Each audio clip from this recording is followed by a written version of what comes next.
اعوذ باللہ من الشیطان الرجیم بسم اللہ الرحمن الرحیم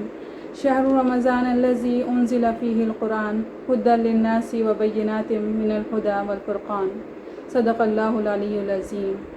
رب اشرح لی صدری ویسر لی امری واحلل عقدۃ من لسانی یفقہوا قولی۔ سب سے پہلے میں اپنی گفتگو کا آغاز اللہ رب العزت کی حمد و ثنا اور شکر سے کرنا چاہوں گی کہ اس نے ایک بار پھر ہمیں رمضان المبارک جیسا مقدس مہینہ عنایت فرمایا اور اس کے ذریعے سے اپنا قرب حاصل کرنے کا ایک اور موقع دیا۔ جیسا کہ آپ سب جانتے ہیں کہ یہ رمضان بہت سی وجوہات کی بنا پر پچھلے گزرے رمضانوں سے مختلف ہے۔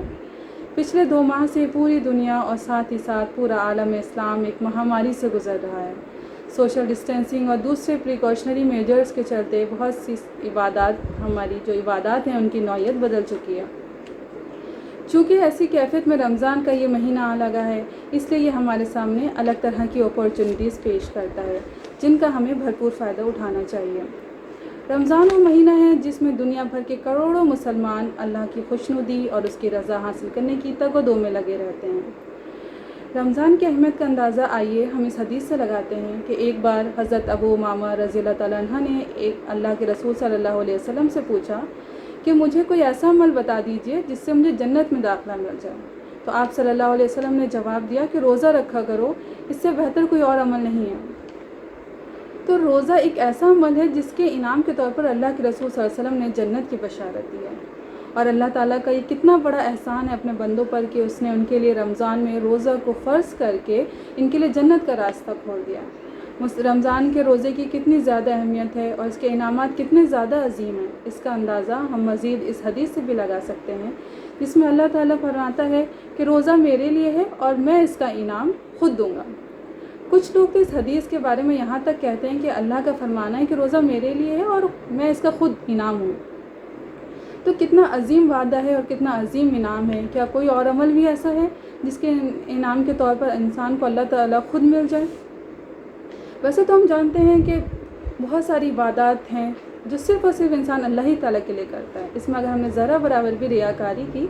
تو وہ اللہ تعالیٰ کے پاس قابل قبول نہیں ہوگی۔ تو لیکن بہت سی عبادات جیسے نماز ہے، حج ہے، زکوٰۃ ہے، اس کو مومن چاہے کتنے ہی تقویٰ کتنے ہی خلوص کے ساتھ انجام دے لیکن یہ دوسروں پر کسی نہ کسی طور پر ظاہر ہو ہی جاتی ہیں۔ اس کے برعکس روزے دار کو جو چیز تنہائی میں کھانے پینے سے روکے رہتی ہے، بہت سے فحش کاموں سے روکے رہتی ہے اور برائیوں سے اسے روکے رہتی ہے، وہ صرف اور صرف مومن کا تقویٰ ہوتا ہے۔ تو یہاں پر اللہ تعالیٰ کے ملنے سے مراد اللہ کی رضا، اس کی خوشنودی اور اس کا قرب ہے۔ ایک دوسری حدیث میں فرمایا گیا ہے کہ روزہ ایک ایسی ڈھال ہے جس سے بندہ خود کو دوزخ کی آگ سے بچا لیتا ہے۔ یہ بات ہم سب کے مشاہدے میں ضرور ہوگی کہ روزہ جو ہے ہمیں 2 لیول پہ پروٹیکٹ کرتا ہے، ایک تو انڈیویجول لیول پہ اور دوسرا جو ہے وہ کمیونٹی لیول پر۔ تو رمضان کے مہینے میں ہمارا عمل کیا ہوتا ہے، تمام مسلمانوں کے اندر نیکیوں کو زیادہ سے زیادہ کرنے کی خواہش اور جذبہ پیدا ہو جاتا ہے کہ زیادہ سے زیادہ نیکی کریں اور ہم برائیوں کی طرف کم سے کم راغب ہیں، برائیوں کو اپنے اندر سے بالکل ختم کر دیں۔ تو یہ جو جذبہ ہمارے اندر پیدا ہوتا ہے، جو ٹریننگ ہم اس 1 مہینے میں لیتے ہیں، تو کوشش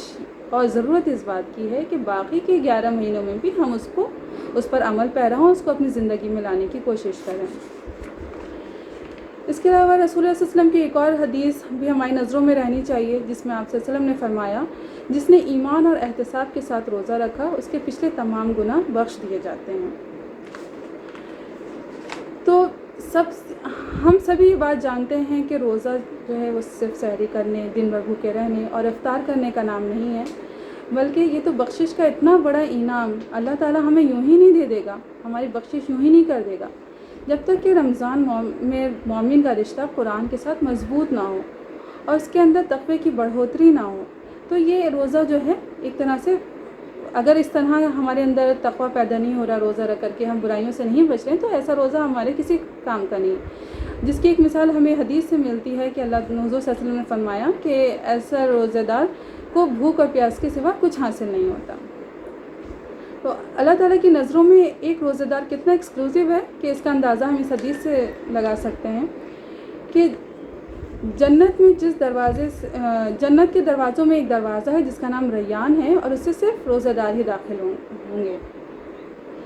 تو روزہ اور قرآن اللہ کی بارگاہ میں بندے کی مغفرت کی دعا کرتے ہیں اور بندے کے حق میں ان کی دعا کو قبول فرما لیتا ہے۔ یعنی رمضان اور روزے کا تصور قرآن کے بغیر ناممکن ہے۔ نہ صرف یہ کہ قرآن کا نزول رمضان میں ہوا، بلکہ رسول اللہ علیہ وسلم کی زندگی سے ہمیں یہ ترغیب ملتی ہے کہ ہم اس مہینے میں زیادہ سے زیادہ قرآن کو پڑھیں، اور کثرت سے ہم نہ صرف قرآن کو روانی پڑھیں بلکہ ترجمے کے ساتھ پڑھیں، تاکہ اس میں اللہ تعالیٰ نے کیا فرمایا ہے، کیا چیزیں اللہ تعالیٰ ہم سے چاہتے ہیں، وہ چیز ہم پر واضح ہو سکے اور ہم اس کو اپنی زندگی میں اپلائی کر سکیں۔ قرآن کا صرف 4 دفعہ 5 دفعہ یا 10 دفعہ مکمل کر لینا اس ایک مہینے میں ناکافی ہے، بلکہ زیادہ ضرورت اس بات کی ہے کہ ہم قرآن کو سمجھیں، اللہ تعالیٰ ہم سے کیا چاہتا ہے، اور پھر اس کے بعد ہم اس کو اپنی زندگی میں اپلائی کرنے کی کوشش کریں۔ اب ان تمام باتوں کے بعد یہاں پر سب سے امپورٹنٹ کویشچن جو اٹھتا ہے وہ یہ ہے کہ روزے دار کو یہ سارے انعامات کیوں دیے جاتے ہیں؟ تو نمبر 1 کہ جب ایک مسلمان اللہ کی رضا کے لیے روزہ رکھتا ہے اور وہ خود کو اللہ کی جانب سے عائد کردہ ذمہ داری اور مشن کے لیے تیار کر چکا ہوتا ہے۔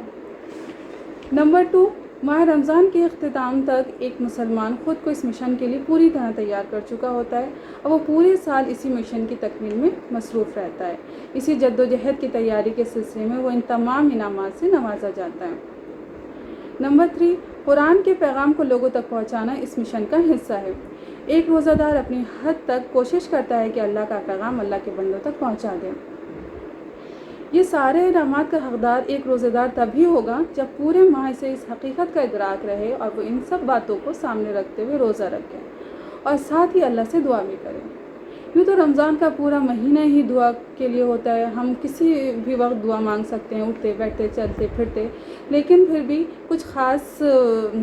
وقت کا ذکر آتا ہے کہ جن اوقات میں دعا کی قبولیت کا خاص طور پر ذکر آیا ہے، وہ یہ ہے جیسے تہجد میں، افطار سے قبل، ہر نماز کے بعد، ان میں دعا کا ہمیں خاص اہتمام کرنا چاہیے۔ جن برائیوں سے اللہ نے روکا ہے اور جن سے پورے سال بچنا ہے، ان کا ارتکاب رمضان میں ہرگز نہیں ہونا چاہیے۔ اللہ کے سبھی بندوں کے ساتھ حسن سلوک سے پیش آنا چاہیے، ان کی ضرورتوں کا خیال رکھنا چاہیے، غریبوں اور مسکینوں کی مدد کا ہمیں خاص طور پر خیال رکھنا چاہیے۔